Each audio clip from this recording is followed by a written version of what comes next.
nating inantay to, so why hesitate now? I feel very happy that we can finally start to put an end to this pandemic. Res Bakuna, kasangga ng bida. Sama-sama tayo sa Bida Vaccination. Matinding kalaban ng COVID. Ayokong makahawa. At mahawa. Pero kailangan ko na magtrabaho. Kaya di ako magiging pabaya. Di matigas ang aking ulo. Iingatan ko ang aking sarili. Para maingatan ang pamilya ko. Ito ang ambag ko. Ako. Ikaw. Lahat tayo. Sama-sama nating Mayaangat ang bayan. Basta't sama-sama tayo. sa pag-ingat buhay. Para sa ating hanap buhay. Mas hugas iwas. Magandang tanghali, Pilipinas. Humarap muli po si Presidente Rodrigo Roa Duterte sa Taumbayan kagabi para sa kanyang regular Wednesday Talk to the People address. Hiniling ng Pangulo sa China na kanselahin ang 1,000 Sinopharm vaccine na donasyon nila, bagamat nabigyan ito ng Compassionate Special Permit ng Food and Drug Administration. Ipinag-utos naman ni Presidente na arestuhin ang sinuman na hindi tama ang pagsuot ng face mask. Sa ibang balita, naglabas ng memorandum ang Office of the Executive Secretary kahapon kung saan ipinagbawal ng pagpasok sa Pilipinas ng mga pasahero na galing sa Pakistan, Bangladesh, Nepal at Sri Lanka sa loob ng 14 na araw bago dumating ng bansa. Ito ay epektibo simula May 7, 2021, 12:01 a.m. hanggang May 14, 2021, 11:59 p.m. Effective immediately, maari pang pumasok ang lahat ng mga pasahero na galing sa Pakistan, Bangladesh, Nepal at Sri Lanka o bumiyahe sa mga ito sa loob ng 14 na araw bago dumating sa bansa na dumating bago Mayo 7, 2021, 12:01 a.m. Ngunit kinakailangan nilang sumailalim sa absolute facility-based 14-day quarantine period kahit sila pa ay nag-negatibo na sa RT-PCR test. Samantala, sa lahat ng mga Pilipino at dayuhang pasahero na nagtatransit mula India, Pakistan, Nepal, Sri Lanka at Bangladesh at nananatili lamang sa airport ay hindi na kinakailangan makumpleto ang 14-day facility-based quarantine. Ngunit kailangan nilang sumailalim sa testing at quarantine protocols ng pamahalaan. Lahat ng nagpositibo sa mga pasahero mula India, Pakistan, Nepal, Sri Lanka at Bangladesh ay kailangang sumailalim sa whole genome sequencing. Lahat ng kanilang close contacts ay kinakailangan sumailalim din sa facility-based quarantine sa loob ng 14 na araw. In-expand din natin ang contact tracing hanggang sa third generation contacts. Sa usaping bakuna naman po, mahigit 2 milyon or 2,065,235 doses na ang na-administer ayon sa May 4, 2021 na datos ng National Task Force. COVID-19 updates naman po tayo. Meron tayong na-report na 5,685 na mga bagong kaso kahapon ayon sa DOH May 5 COVID-19 Case Bulletin. Suma total, meron na tayong 62,713 mga aktibong kaso. Halos 1 milyon or 993 and 42 ang mga suma total na gumaling na po, samantalang nasa 17,800 ang bilang ng mga nasawi. Nasa 1.66% na porsyento ng mga namatay, nakikiramay po kami. Makikita naman po sa infographics ang pag-improve ng ating average daily attack rate kung saan bumaba po ito mula 34 sa Metro Manila noong April 4 to 17 ay naging 25 noong April 28 to May 1. Ganito rin ang nangyari sa ating 2-week growth rate mula negative 5 noong April 4 to 17. Ito ay naging negative 26% noong April 18 to May 1. Ang mga datos po ay galing sa DOH. Tignan naman po natin ang confirmed COVID-19 cases by adjusted date of onset Philippines as of May 5, 2021. Makikita po na nag-peak ito sa unang linggo ng Abril. At ngayon po naman ay patuloy ng bumababa. Ito naman po ang infographic na nagpapakita ng improvements ng ating healthcare utilization rate sa Metro Manila. No? Mula 64% noong March 27 na nag-peak sa 68.3 noong April 7 to 16, bumaba na po ito sa 56% noong Mayo 4. Ganito rin po ang makikita sa isolation beds, COVID-19 ward beds, ICU beds, at tignan niyo po ang ating ICU beds, nadagdagan na po, hindi lang 700 na, meron na po tayong 1,172. Kaya po, nasa 71% na po ang ating ICU utilization rate. Kung mapapababa po natin to 69, magiging moderate na po ang ating use ng ICU beds. Sa iba pang mga bagay, binabati namin si Police Lieutenant General Guillermo Eleazar sa kanyang appointment bilang susunod na hepe ng ating pambansang kapulisan. Mataas ang ekspektasyon sa inyo ng Pangulo, maging ng taong bayan, at naniniwala kami na kaya ninyong harapin ang anumang pagsubok na darating. Mabuhay po kayo. Magandang balita, inireport ng Philippine Statistics Authority na bumaba ang ating unemployment rate sa 7.1% noong March 2021. Ayon sa PSA, and I quote, "This is the lowest reported rate covering the period of COVID-19 since April 2020. This is from a high of 17.6% last April 2020 at the height of the ECQ." Tuloy lang po natin ang pag-iingat natin sa ating mga buhay para tayo po ay makapaghanap buhay. Isa pang magandang balita, binuksan kahapon ng DOTR sa pangunguna ni Secretary Artugade ang bagong passenger terminal building ng Calbayog Airport na kayang mag-accommodate ng 450 passengers mula sa dati nitong 76 passenger capacity. In-unveil din kahapon sa Cebu naman ang bagong taxiway ng Mactan Cebu International Airport, pati na ang bagong gusali ng Civil Aviation Authority of the Philippines sa loob mismo ng airport complex. Tuloy-tuloy po ang ating build. Dito po nagtatapos ang ating briefing. Makakasama po natin ngayong tanghali si ARTA Director General Jeremiah Berrica. DG, kamusta po ang Pilipinas sa 2020 World Bank Doing Business Report? The floor is yours, DG Berrica. Magandang at ligtas na hapon, Spokesperson. Marami pong salamat.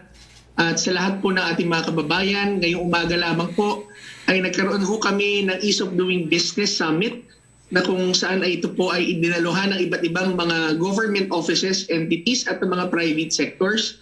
Kasama rin po sa summit na ang pinag-usapan ang iba't iba po nating mga goals at mga challenges that we were able to hurdle through the implementation of the Ease of Doing Business. Meron din ho tayong mga invited na mga speakers from the aforementioned different government agencies na nag-share ho na kanilang iba't ibang mga practices sa ating pong mga doing business indicator. Pwede ho makita ho ang ating slides, please.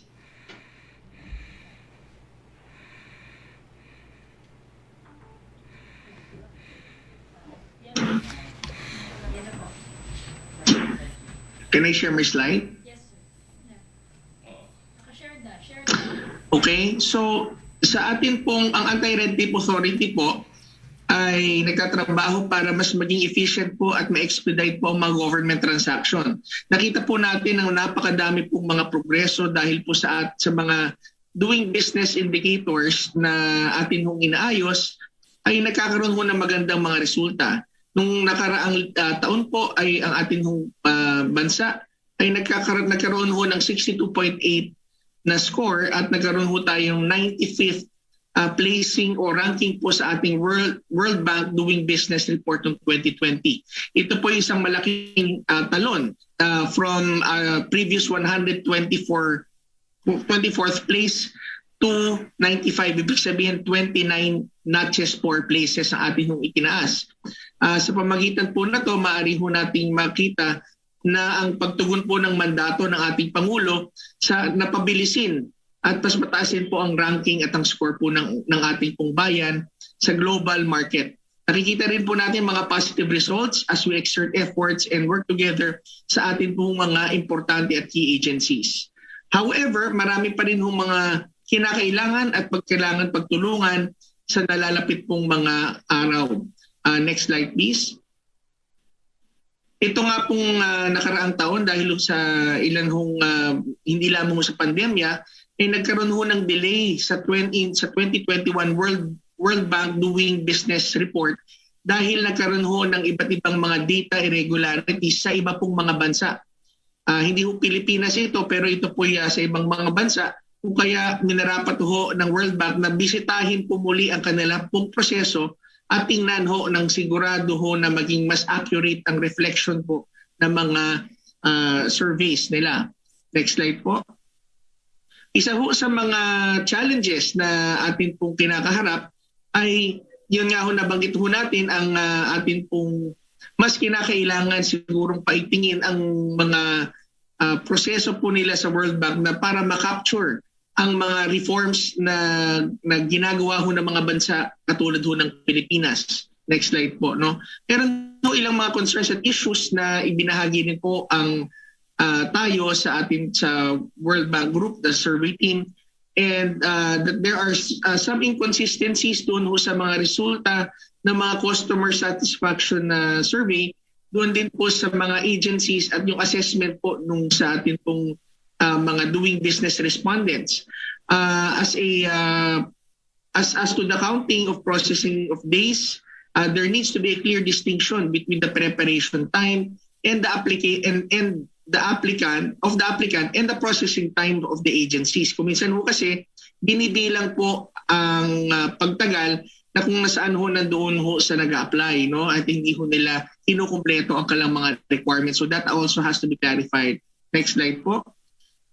Para ho ma-fix din po ang issues ng inconsistencies with the results ng mga agency satisfaction or customer satisfaction survey, ang aming pong recommendation ay mas i-filter po mabuti ng survey team ng pinapadala po ng World Bank para mas ang makuha ho talaga ay yung mga respondents na tunay pong naka-experience ng mga reforma na ginagawa po natin sa atin pong mga iba't ibang mga ahensya. Next slide po.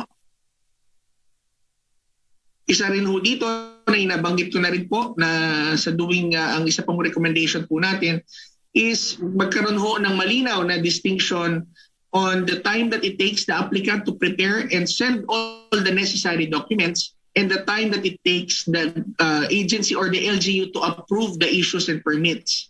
Dahil mayroon din hong ibang mga exporters at importers na based ho sa Quezon City, na kung saan the country's largest city po, pero ang basis po ng selecting ng area kung saan po dapat ina-assess ay doon po sa Manila. Pagdating po sa atin pong normally sa atin pong pagta-transport po no ng mga goods. And next slide please. Marami po tayong mga ginagawa at isa ho rito, mabilis lamang, is yung nakalipas po na Joint Memorandum Circular na piniramahan po ng Anti-Red Tape Authority, ng Department of Interior Local Government at ng Department of Finance. Ito po yung JMC number 2021-01. Ito po yung Omnibus Guidelines on the Suspension of and collection of fees and taxes relative to the transport of goods and products.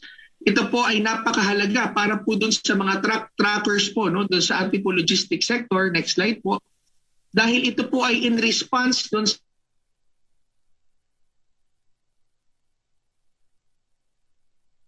Nawala, DG, ang iyong audio. goods. Yes, spokes. Yes. Anyway, nawala po yung siguro mga last 5 seconds ng inyong audio, no? So, Salamat paulitan po yung last 5 Secretary seconds Harry. nyo. Mabilis na lamang po. Ang ating pong JMC ay makakatulong sa ating mga trackers na kadalasan ay nagkakaroon po ng mga mahabang pag-hold ng iba't ibang LGUs na lang tinadaanan. At ito po ay ating inilabas kasama ang DILG at the Department of Finance para ho mapigilan ang mga practices ng pag-i-exact ng mga fees at paglalagay ng mga stickers kada LGUs na dinadaanan upang sa ganon maging tunay na unhampered ho ang pagtakbo ng ating transportation of goods and iba hong mga pertinent materials lalo na ho sa panahon ng pandemya.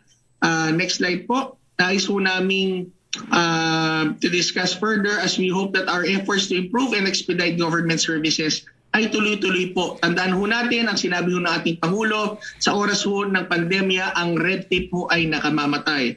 Pabilis na pabilis po ang ating pong laban sa red tape at kung sino man po ang marang sa tren ng reforma ng ating Pangulo ay tsak pong masasagasaan. Maraming salamat po, Spokes Harry, mabuhay po kayo, mabuhay po tayong lahat. Maraming salamat, DG Belica. Please join us for our open forum. So punta na po tayo sa ating open forum. Simulan na po natin with Yusek Roque, please. Yes, good afternoon, Secretary Roque and kay DG Belica. From Argel Jaducos ng Manila Bulletin, Secretary, sino daw po yung crown prince na tinutukoy ni President Duterte? Siguro po ito yung sa last night na Talk to the People. Opo, ito po yung crown prince ng Saudi Arabia, si His Excellency Mohammed bin Salman Al Saud. No? Siya po ay ang crown prince and deputy prime minister po ng Kingdom of Saudi Arabia. Sunod pong tanong from Bruce Rodriguez ng ABS-CBN, are we seeing significant strides for the Philippines ranking in the World Bank Doing Business report as the pandemic fast-track digitization efforts across various industries? Are we ramping up our goals in terms of climbing up the ranking? What key changes, improvements are in store ahead? Salamat po, Yusek Rocky. Salamat, Bruce, for the question. Yes, of course, we are seeing ng tugtaas po na ating mga scores, bagamat binanggit po ng World Bank na ang focus po na itong darating hong mga panahon ay hindi po sila magtitingin sa ranking. Pero doon sa mga scores po, at ito rin bunga na rin po yata ng mga naging irregularities itong nakaraang pong mga panahon. So they're now going to focus and release the scores instead of the ranking po, no? Now to say, ang sagot po dyan, meron ba tayong rin-ramp up? Yes, Bruce, marami tayong rin-ramp up. Ang isa dyan is yung ating compliance sa National Single Window na meron na rin tayong automation program dyan na kung saan 80 trade regulatory agencies, government agencies ang siyang pwede nang gumamit at pumasok dyan sa ating automated platform. Kapag ito'y nangyari, Bruce, makikita natin ang streamlining at automation ng ating trading across borders. Magkakaroon ito ng magandang impact doon naman sa trading across borders na ating indicator. Ang isa pa rito is noong January 28 ay inilabas na rin natin, nag-launch tayo ng ating Central Business Portal at noong phase 1, pero itong phase 2 ay mas maganda kasi papasok na yung iba natin mga LGUs na ngayon nag-automate na rin. There are about ating inaabangan mga 500 LGUs na ang siyang nag-automate na kalang proseso at ikakabit na rin natin sa Central Business Portal. So makakat down din natin ang starting a business na dati 33 days at hopefully ay magawa natin yung goal namin talaga nila Secretary Lopez na maging isang araw na lamang o kulang pa. No? Ilan lamang ito sa mga nakikita ho natin na magiging mga significant na mga mangyari at patuloy lamang po natin itulak. Okay, thank you, DG Belica. Punta naman tayo kay Mela Lesmoras, please. Walang audio, Mela. Walang audio. Okay. Hi, good afternoon, Secretary Roque at kay DG Belica. May I go first po kay DG Belica, Secretary? Go ahead, please. Opo, DG Belica, just a quick follow-up about po sa nabanggit nyo na JMC sa pass-through fees. May I ask lang po, sir, kung meron na tayong LGU naman na nakita nga talagang may paglabag dito at gaano po ito so far nakakatulong sa atin ng mga biyahe ngayon? Salamat, Bella, sa question. Ayon sa DILG, merong mga 30 kasi na mga LGUs na na-identify na meron silang existing na tinatawag na ordinansa. Kasi kaya natin kinasify kasi may mga LGUs na nag-i-exact sila ng tawag na pass-through fees, minsan exit fees, minsan entry fees, na wala naman silang ordinansa. So yung mga LGUs na yan, dito sa NCR, meron na tayong schedule na makipag-usap doon sa ating mga mayors dyan. At nakikita natin na mas madali ito.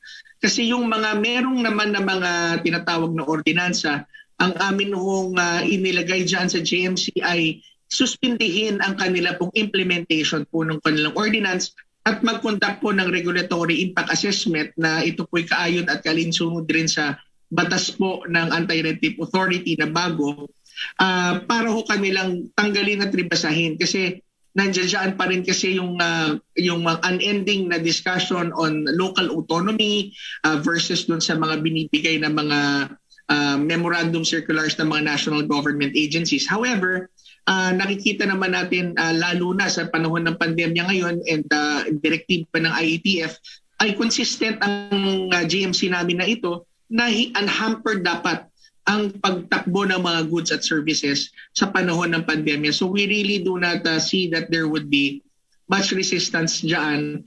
Pero the ruling out, no, Mela, ay nakaschedule na rin sa pakikipag-usap sa mga iba't ibang mga LGUs. Okay, sige. Thank you po, DG Belhica. Kay Secretary Roque muna po ulit. Go ahead, please. Secretary Roque, yung about sa pag-aresto lang po ng violators, may I clarify, ito po ba ay para lamang sa mga hindi nagsusot ng tama ng face mask or even pati yung sa mga ginagawang headband, yung face shield, sa mga hindi sumusunod sa social distancing? Can you just please elaborate po yung kautusan ni Pangulong Duterte? Well, siyempre po, ang mensahe ng Presidente ay kinakailangan ipatupad ang minimum health standards kasama po yung tamang pagsuot, hindi lang po ng face mask, kundi pa rin po yung face shield. Pero kinakailangan din po, siyempre, no, sumunod dun sa lahat ng iba pang hakbang na binubuo ng national at ng mga lokal na pamahalaan para nga po mapabagal ang kalat ng COVID-19, kasama na rin po dyan ang curfew. No? So yung pag-aresto naman po, dapat po sang-ayon po yan sa ordinansa o sang-ayon sa batas. Kung wala pong ordinansa, ay nakasaad naman po sa revised penal code, no, na maximum of 12 hours. No? At kung hindi makasuhan, ay kinakailangan pawalan. Pero ang mensahe po ng Presidente sa ating kapulisan at sa taong bayan, para po sa ating kapakanan ang pagsunod sa minimum health standards, at ipapatupad lang po natin yan dahil sa panahon ng pandemya, kinakailangan po sumunod ang lahat, lalong-lalo na po sa pagsusuot ng face mask at ang face shield. Opo. And panghuling question na lang po, Secretary Roque, about po sa Sinopharm, dun nga sa may mga nangihinayang sa pag-withdraw ni Pangulong Duterte sa Sinopharm vaccines kung nandito naman na sa Pilipinas. Instead, Secretary Roque, may mga nagtatanong lang po, bakit hindi na lang po natin ipa-expedite yung EUA nitong Sinopharm or i-convince nga yung mga nag-a-apply ng EUA dito na makapag-submit na ng documents? Alam niyo, ang problema po kasi sa Sinopharm, it is a state-owned corporation, hindi gaya ng Sinovac, no? Na it is a private corporation. So kaya po nahihirapan na o natatagalan yung proseso kasi kinakailangan magtalaga ng representante ang Sinopharm kung sino talaga ang maghahain ng mga papeles dito sa Pilipinas, no, sa FDA. So wala naman po itong prejudice to Sinopharm appointing an agent and complying with all the requirements of the FDA. Panatag naman po loob natin na ma-approvean din ng EUA ng Sinopharm dahil Sinopharm is in use po in 25 countries worldwide, no? At nakakuha na rin siya ng EUA in 25 other countries. It's a matter of Sinopharm po appointing a representative to submit yung mga papeles sa FDA dahil hindi naman po pwede na wala pong representante dito sa Pilipinas. Opo. Sir, sorry, last quick follow-up lang po. So, ibig sabihin po, kapag nagkaroon ng EUA ang Sinopharm, in just a matter of time nga po, ay pwedeng hindi matuloy naman yung pag-withdraw dun sa donation nga po na 1,000 vaccines, 1,000 doses po. Well, ang sabi ng Presidente, para mawala ng kontrobersiya dahil maraming ang nagreklamo na kinuha niyang Sinopharm maski meron naman po itong compassionate use, para mawala na yung ganyang mga kritisismo at habang siya pa lang ang gumagamit ng 1,000 na pagbakuna, no? Siyempre, mas mabuting na ibalik na muna sa China. Pero tignan po natin kung ano mangyari because who knows, no? Dahil since the EUA naman has been given to Sinopharm in 25 other countries, baka tama po kayo, mapabilis naman yung proseso ng pagkuha ng EUA. But substantially, ang sabi ng Presidente, wag na muna natin gamitin ng Sinopharm kung wala pa talagang EUA. Okay. Thank you so much po, Secretary Roque at kay DJ Belhica. Maraming salamat, Mela. Balik tayo kay Yusek Roque, please. Yes, Secretary. Tanong mula kay MJ Blanca Flor ng Daily Tribune on free Wi-Fi controversy. Do we have an estimate for how much the DICT could get from UNDP after terminating its free Wi-Fi deal? Well, nakipag-ugnayan po tayo kay Yusek Kaintik ng DICT at ang nalaman po natin una-una, yung contractor po has until tomorrow, no, to respond to their demand letter. Ang demand po nila ay itigil ng proyekto dahil DICT na po ang gagawa ng proyekto at yung mga pera na naibayad na sa kanya na hindi naman niya naikabit by way of Wi-Fi spots ay dapat ibalik. Nasa proseso pa lang po sila ng accounting at sa ngayon po hindi tayo makapagbibigay ng halaga pero in due course po, no, lalong-lalo na dahil tomorrow is the end of the 3 days na nasa kanilang demand letter, kukompute na po ng ating mga state accountants kung magkano dapat na ibalik na pera ng foreign contractor na yan. Opo. Second question niya, do we have daw po timetable as to when the UNDP should turn over the remaining funds and or other deliverables to the DICT? Ang demand letter po natin is to turn over both the project and the funds within 3 days, and that's tomorrow. Thank you, Secretary. Maraming salamat, Yusek. Punta pa tayo kay Melo Acuña, please. Good afternoon, Mr. Secretary. I just have two short questions for DG Belhica before I ask you some questions. Go ahead. DG Belhica, good afternoon. Good afternoon, Sir Melo. Salamat po. Gusto ko lang malaman, ano naging impact ng COVID-19 sa inyong misyon na mapatapos ang red tape? At pwede niyo ba kaming bigyan ng best practices ng LGUs sa ngayon? Salamat, Sir Melo. Una, ang naging impact niyan is naging mas prioritize ang streamlining tsaka ang automation. No? And it has been one of the priorities not only by the President but also by the LGUs. But I think dahil po sa COVID-19, ang impact po na to ay hindi lang ho streamline, pero ang naging direksyon ng mga LGUs din ay mag-automate. So ito po yung kinakailangan na nilang gawin, Sir Melo, dahil hindi lang ho basta-basta ang automation, hindi lang ho basta-basta ang automation, dahil bago ka mag-automate, kinakailangan mo kasi mag-streamline muna. So ang nakita namin dyan, pag nag-automate ka nang hindi ka nag-streamline, papasok ang red tape sa automation mo at kinakailangan mong i-unbundle ulit ang system mo. So that's actually the key on the automation system. So ang ilan sa mga best practices na nakita natin dito pa rin, sir, no, is yung integration ng mga barangay doon sa business one-stop shop ng mga LGUs, dahil ho sa batas natin ngayon ay hindi na ho si barangay chairman ang dapat nag-i-issue ng certification, barangay certificates para magnegosyo. Pwede na po sa City Hall at marami na hong gumagawa na LGUs na to, no? Ang pangalawa ho is yung tinatawag ho na paggamit ho ng electronic business one-stop shop. Yung one-stop shop po nila 100% online. Ito po yung tinutulak namin ngayon together with the ICT at DILG, kasi meron na ho tayo na to, Sir Melo, na gagamitin na libre ho ng mga LGUs. Kaya sa mga LGUs nakikinig, kung wala ho kayong budget para mag-automate po ng inyong business one-stop shop, meron ho tayong available niyan. Libre ho, makipag-ugnayan kayo sa ARTA, sa DICT. At sa ngayon, meron ho tayong bilang na around 446, almost 500 na LGUs na gumagamit ho na itong ating automated system. So, ang mahalaga pa pala, Sir Melo, dyan, is yung integration din yung Bureau of Fire Permits na tinatawag doon sa one-stop shop nila, kasi ito po yung ibang ahensya. This is a national government ng BFP. Pero mahalaga po sa mga LGUs ang meron din ho silang memorandum of agreement with the local BFP para mag-integrate din po yung BFP doon sa kanilang one-stop shop. So tatalakay ho namin ito, Sir Melo, sa recent na joint memorandum circular na inilabas ho namin kasama ang DILG, DICT at DTI doon sa streamlining po ng business permit. Kalinsunod rin ho doon sa green lane na ginagawa din po namin ngayon para sa mga vaccine manufacturers po na gusto magtaguyod at malapit na rin humapirmahan. Good, congratulations. Mabuti po, hindi na mapupuwersa ng mga bumbero na bumili ng fire extinguisher na gusto nila yung mga may business. Ano po? Or sprinklers, sir. So bawal na po yan. May mga nakasuhan na po tayo.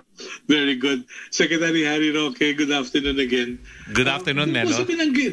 Doon po sa binanggit ni Pangulong Duterte na ipasasauli na yung 1,000 doses ng Sinopharm. Ano po ang gagamitin ngayon ni Pangulong Duterte sa second dose? Ay, siyempre hindi po. Hindi ba magkakaroon ng cocktails dyan? Baka yun ang bagong norm natin. We can use any vaccine na. Hindi po. Siyempre po, hindi ibabalik yung pang second dose ni Presidente para matapos niya ang second dose niya. Okay, maliwanag po yun. Nagtanong po ako sa DFA kanina kung magkakaroon ba sila ng pagsisiyasat based on what the President said last night, na ipasisiyasat si dating Foreign Affairs Secretary Albert Del Rosario, pero wala pa pong sagot. Ano po kayang ahensya ang magsisiyasat based on the order of the President? Well, the executive is still the chief implementer of the laws. No? So it applies to all the executive branch of government, to all the officers So will it be under the the Department of executive. Justice? Well, that's without prejudice po. Let's wait for further developments. Thank you very much, Mr. Secretary. Have a nice day. Thank you very much, Melo. Yusek Roque, please. Yes, Secretary, a question from... Wait lang po, Secretary. Question from Miguel Aguana of GMA News. In his column, Carpio, baka po si Associate Justice Carpio enumerated several unconstitutional pronouncement of the President setting aside of the arbitral award, ordering Navy not to patrol EEZ, verbal fishing agreement, saying China is in possession of West Philippine Sea, saying he is inutile when it comes to defending West Philippine Sea. The statement speaks for itself, a betrayal of national interest. President Duterte gave his full trust and confidence to President Xi Jinping, whom Mr. Duterte trumpeted, had promised to protect him from mutinies by Philippine military. Obviously, the wily President Xi would wink Mr. Duterte. Any reaction daw po? Well, ang reaction po dyan, kung talagang labag sa salig ang batas, ba't hindi siya magdemanda? Abogado po siya, founder ng isang pinakamalaking law office sa Pilipinas, dating maestrado ng Supreme Court. Tigil na po ang dakdak lang. Kung sa tingin ninyong nalabag ang salig ang batas, magdemanda po kayo.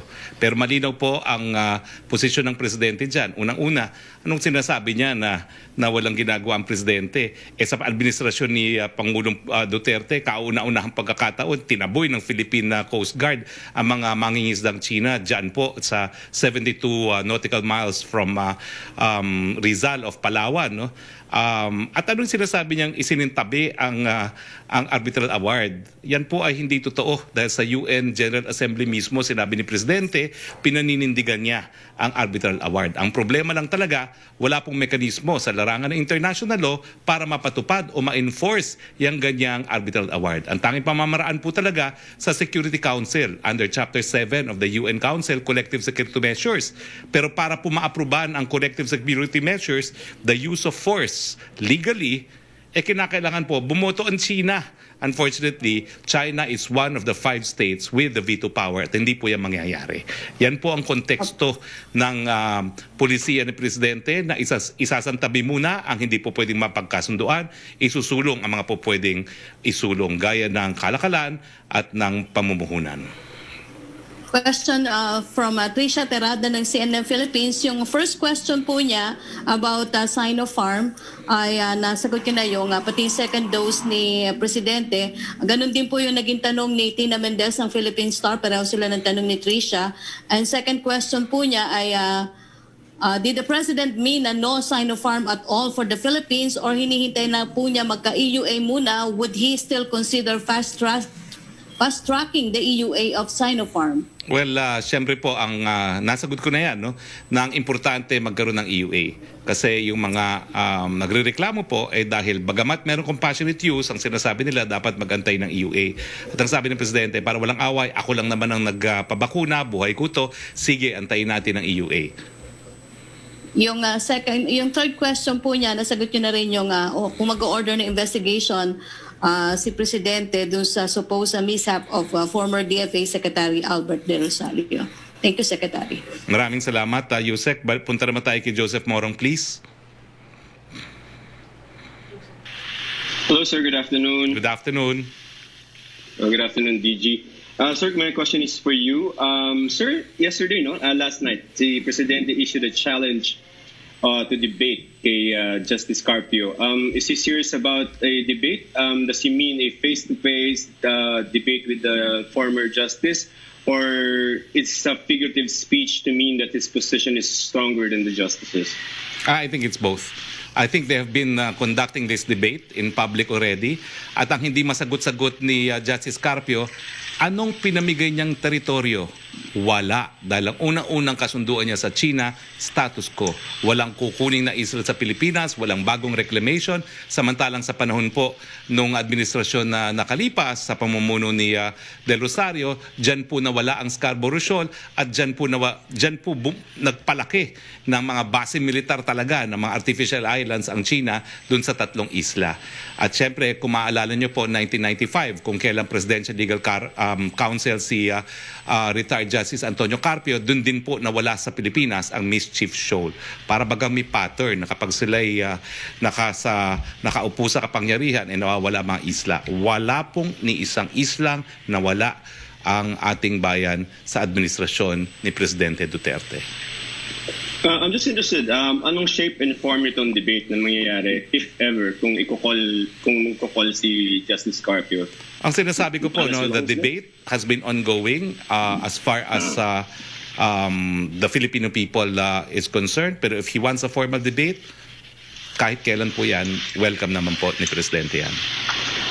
Alright, sir. With regard to the PCA ruling, sir, from the President and perspective, what advantages does the PCA ruling give the Philippines? Hindi mo mabubura kasi yan nandyan na yan In international law, ang decision po ng mga arbitral tribunals gaya ng ITLOS is that it is evidence of the applicable customary norm of international law. At siguro po ngayon, bagamat there is no such thing as stare decisis in international jurisprudence, no? Number one, i-apply po yung arbitral decision na yan for the purpose of achieving uniformity, no, in international rulings, no. At pangalawa po, nagsasabi po dyan na walang basihan talaga yung claim to historical waters na 9-dash lines, at ito po ay napaka-importante bagamat hindi nga po solusyon yung arbitral award na yan dahil ang pinag-aagawan po natin ngayon mga isla.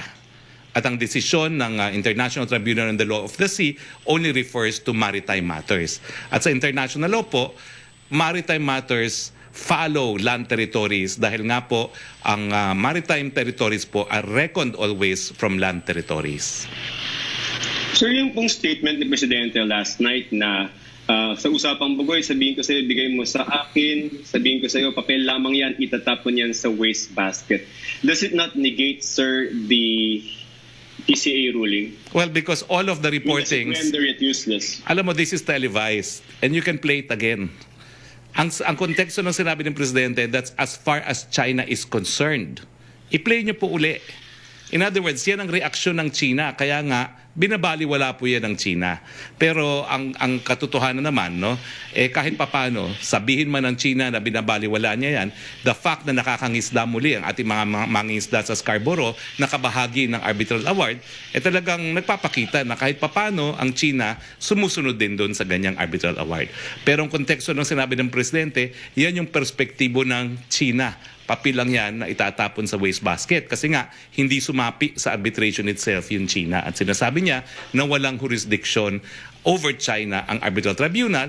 Na ang sabi naman ng tribunal, kami ang magdedesisyon kung meron kaming jurisdiction. At ang sabi nila ay meron silang jurisdiction dahil nung naging kabahagi ang China ng UN Convention on the Law of the Sea, pumayag siya na lahat ng kontrobersiya na sang-ayon po sa UN Convention on the Law of the Sea ay po pwedeng maresolba sa pamamagitan ng ICJ o kung hindi naman ng ITLOS, at kung hindi po pinili yun ng bansa na yan, it will fall under arbitration. At kaya nga po nag-arbitration.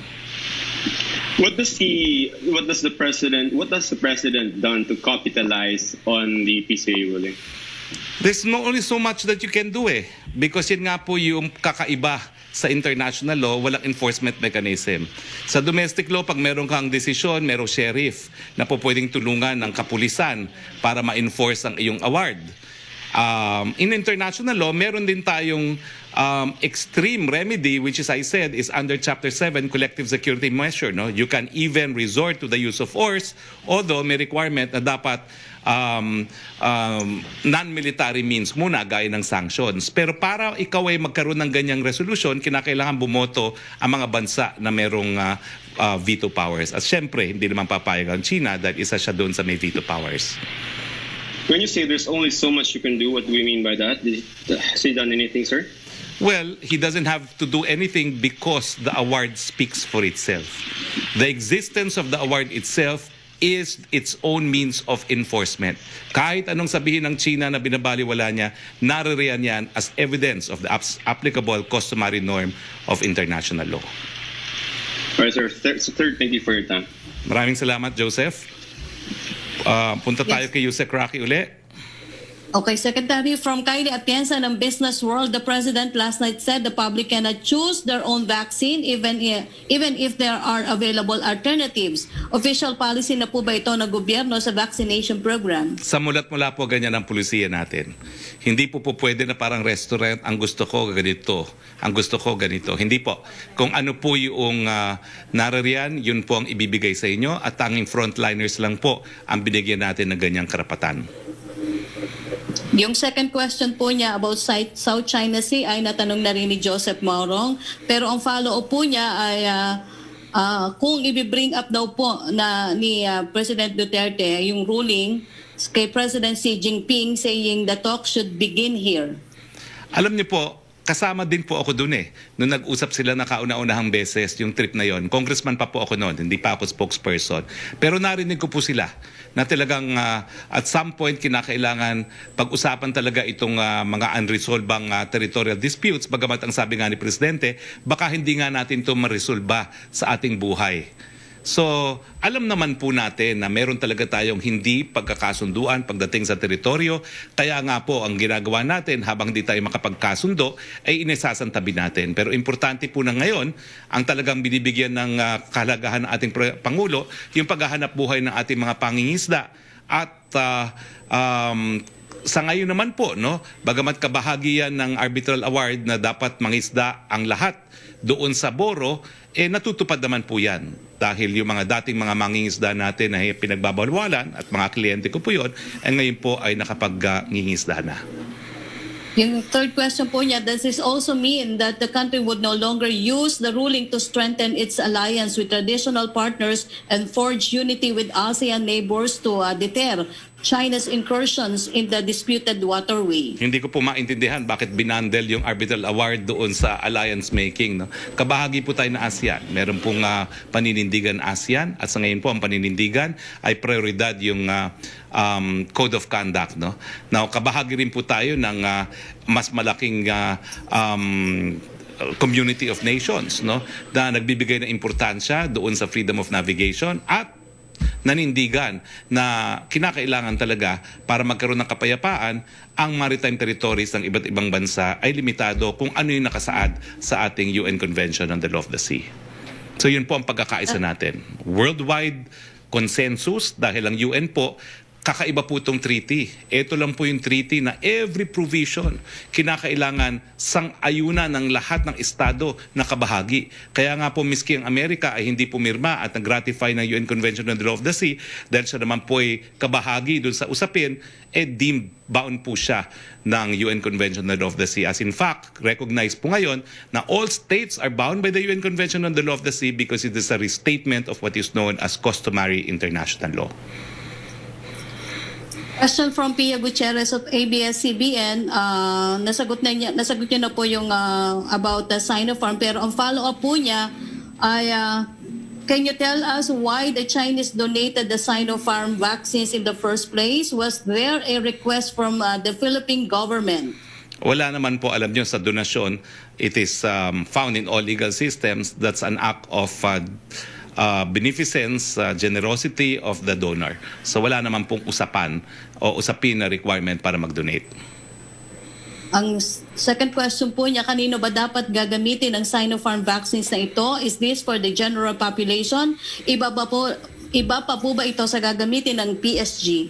It's intended for use only by the PSG hospital kasi nga po ang compassionate use permit ay issued sa PSG hospital. Wala po itong pinag-iba doon sa compassionate use na ibinigay sa, kung hindi ako nagkakamali, mga 5 hospital na para gumamit ng ivermectin. Yan lang po ay po pwedeng gamitin ng mga hospital na nabigyan ng permit.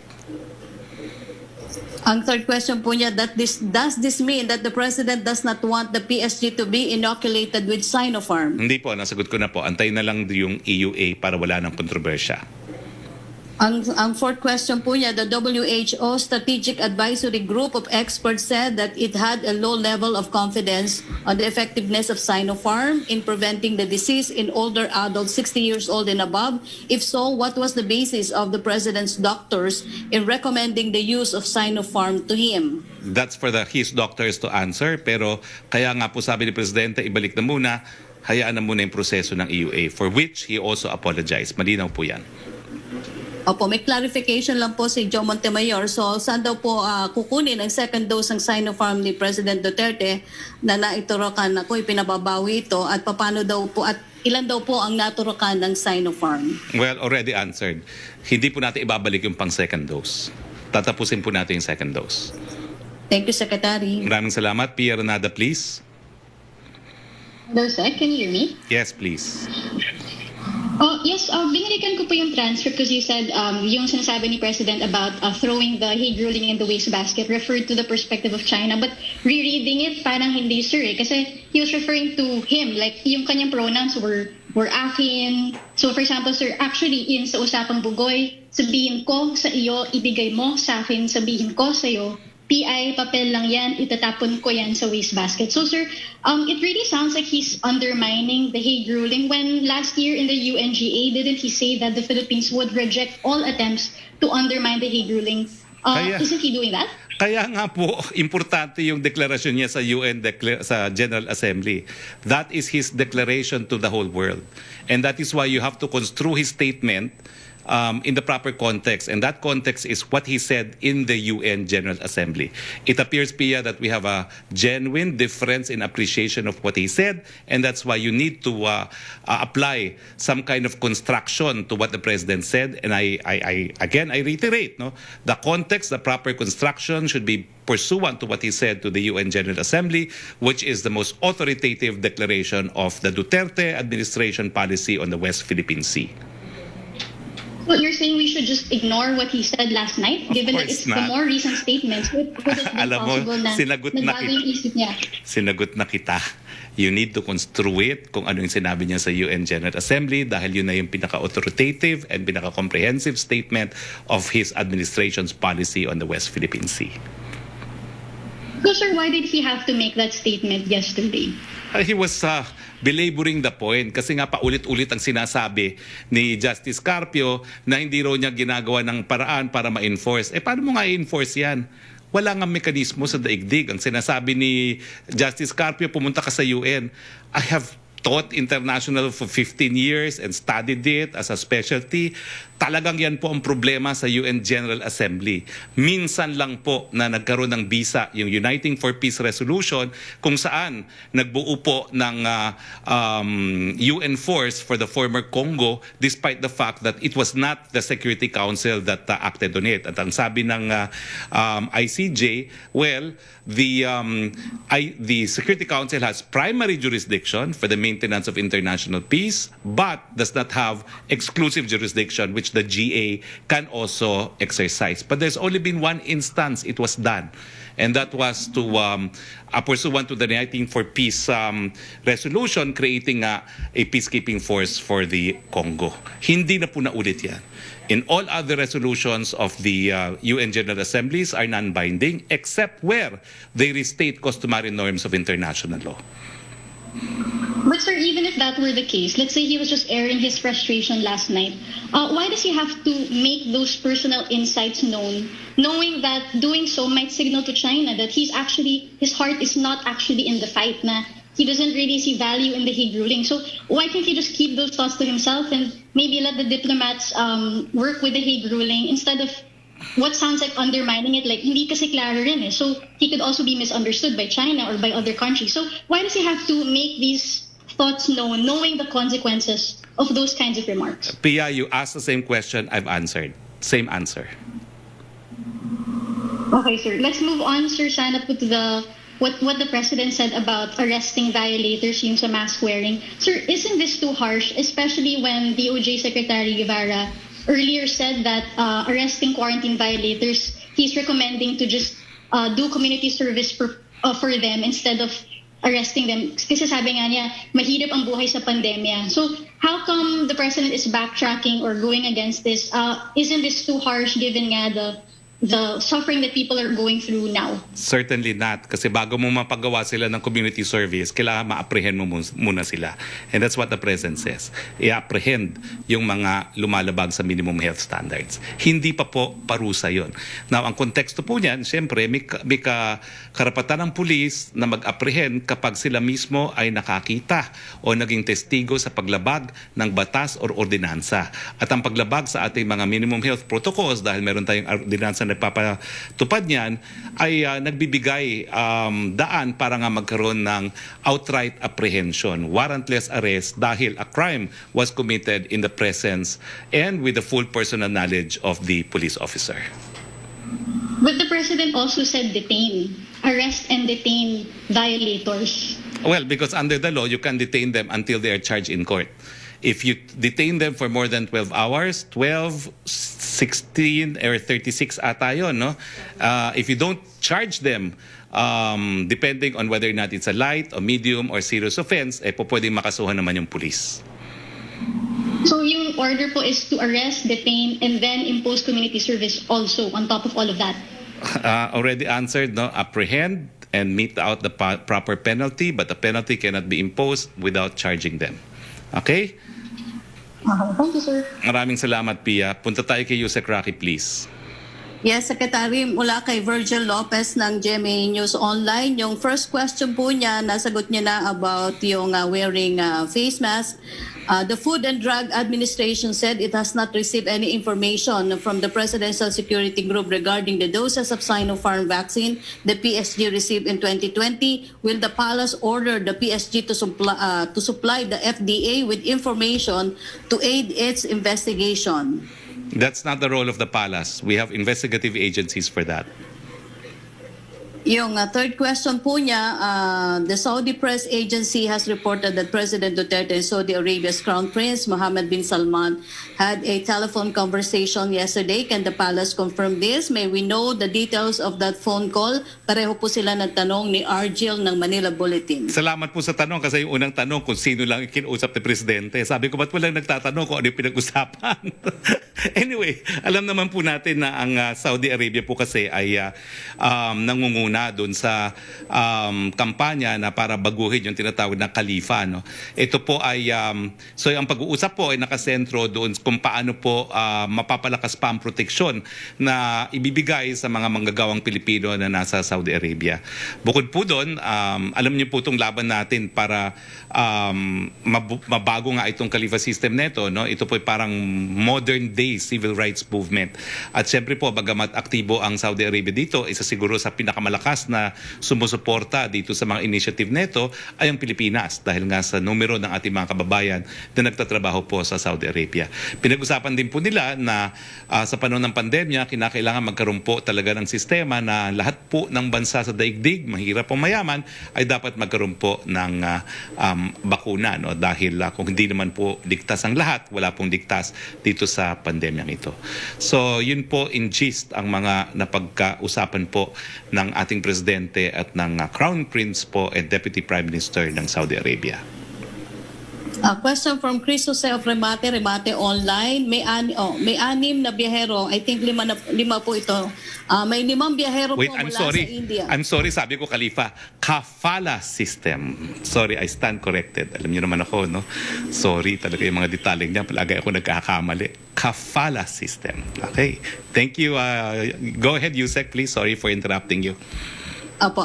Tanong po ni Chris Jose na Remate Online. May nakalagay dito 6 na biyahero pero kinurek po ito, 5 po ito na biyahero mula po sa India dumating sa Pilipinas bago po ipatupad ang mahigpit na border restrictions ang nagpositibo sa COVID-19. Dapat po bang ikalarma ito ng publiko lalo pat matindi ang sitwasyong kinakaharap ng India ngayon laban sa double mutant COVID variant sa kanilang bansa? Hindi naman po kasi bagamat tinest sila, ang rule po talagang strict facility quarantine sila for 14 days. So, kampante naman po tayo na dahil nga sinasubject sila to 14 days quarantine regardless of their PCR test, mapipigilan po ang pagpasok ng Indian strain. No? Well, at least gagawin po natin ang lahat ng hakbang para mapigilan o mapatagal ang pagpasok. Pero sa daigdig na ito po talaga, napakahirap gawin yan. No? Dahil ang sabi nga po ni Dr. Ravi ng WHO, kinakailangan din natin tignan yung mga lugar na high traffic ang bansang India at yung mga karating na bansa. At kung titignan nyo po yung pattern ng mga biyahero, ang pinakamalakas na traffic po is between India and the Middle East. So yan po ang ating problema kasi hindi naman natin mapigil yung mga kababayan natin na babalik sa Pilipinas galing sa Middle East. No? Pero kaya nga po ang sabi ko, it may not be an absolute guarantee na hindi makakapasok, pero we're doing our best to contain it po. Second question po niya, hindi naman po kaila sa lahat na nakatuon ang pansin ng pamahalaan sa pagtugon sa COVID-19. Ano naman po ang gagawin ng gobyerno para naman po daw maibsan ang matinding init ng panahon dahilan naman po na heat stroke ng mga mamamayan? May plano po bang magsagawa ng seed rain ang gobyerno? Well, sa ngayon po talaga, mahirap talaga yung tanong, no? Kasi hindi ko alam kung paano magkakaroon ng remedyo sa init ng panahon. Siguro po, kasama na yan doon sa advocacy ni Presidente na tawagin ang atensyon ng daigdig dito sa climate change, no? Sa global warming. No? At importante po na talagang makontrol ang ating mga carbon dioxide emission dahil ito pong dahilan kung bakit nagkakaroon tayo ng extreme weather gaya ng matinding pagkainit po. Okay, thank you, Secretary. Yun lang po yung mga question na tanggap natin. Maraming salamat po. Ay, tapos na pala. Maraming salamat, Yusek Roque. Maraming salamat kay DG Belhica. Sir, wag po kayo magsasawa. Alam ko isa kayo sa aming mga suki and congratulations for a job well done. At maraming salamat po sa ating mga kababayan na walang tigil na sumusubaybay sa ating press briefing. Sa ngalan po ng ating Presidente, maraming salamat din po sa mga miyembro ng Malacanang Press Corps. Sa ngalan po ng ating Presidente Rodrigo Roque Duterte, ito pong spokes nagsasabi, Pilipinas, malapit na ang bagong umaga. Matatapos din ang pandemyang ito. Magandang hapon po sa inyong lahat.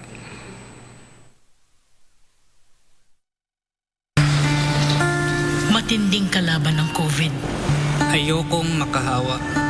At mahawa. Pero kailangan ko na magtrabaho. Kaya di ako magiging pabaya. Di matigas ang aking ulo. Iingatan ko ang aking sarili